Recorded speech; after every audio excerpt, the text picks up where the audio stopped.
Today we are going to understand a major reform in India's rural employment system which is very important for Prelims 2026. The government has introduced a new bill, the Viksit Bharat Guarantee for Rozgar and Ajeevika Mission Gramin, which aims to replace MGNREGA. So now, before we go into details, remember this is not just a small update.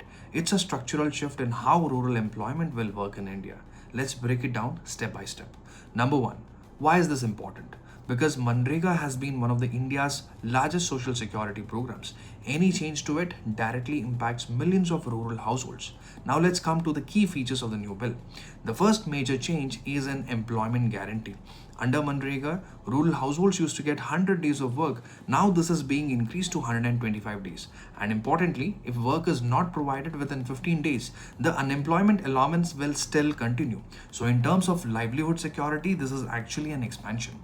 Second, funding pattern. Earlier, the center bore most of the cost. So now the scheme becomes a centrally sponsored scheme, which means 60% of cost will be borne by the center and 40% by the states. For northeastern and Himalayan states, it will be 90% which will be borne by the center and 10% by the state. But here's the important part.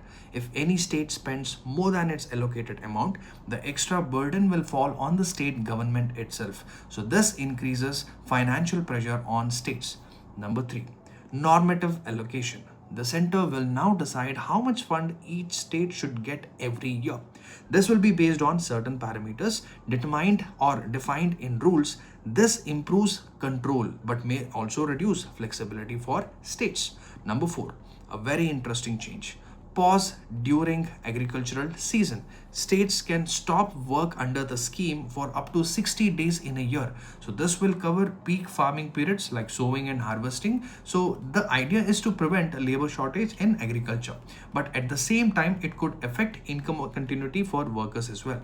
And number five, planning framework. Earlier, Gram Panchayats used to plan works locally, so that continues, but now the focus areas are clearly defined. Water security, rural infrastructure, livelihood infrastructure, and climate resilience, and these plans will also be linked to the PM Gati Shakti National Master Plan. So planning becomes more integrated and long-term. Sixth feature, institutional mechanism. So the bill introduces a national level steering committee and state level committees where their role is to ensure better coordination, planning and monitoring. And finally, the technological integration. So this is a big shift. The scheme will now use biometric authentication, geospatial technology, mobile dashboards and real-time tracking systems. And the goal is simple.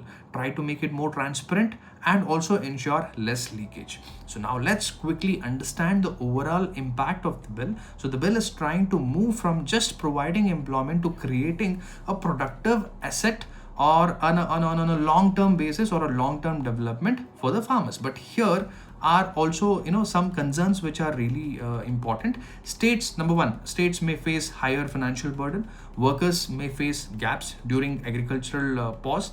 And also the implementation at the ground level will be the real challenge. So at the conclusion, this is also very important, or I can say this is not just a replacement of MGNREGA, which has to be kept in mind, but rather it is a redesign of the rural employment policy in India. So the success of this reform will eventually depend on how well the center and state coordination ensures that how effectively it will be implemented at the ground level. And that's something we need to closely and carefully watch in the coming years. So that's all for this particular small gist. I hope you have found the video very informative. Subscribe the channel and hit the bell icon so that you don't miss any future videos like this. Thank you.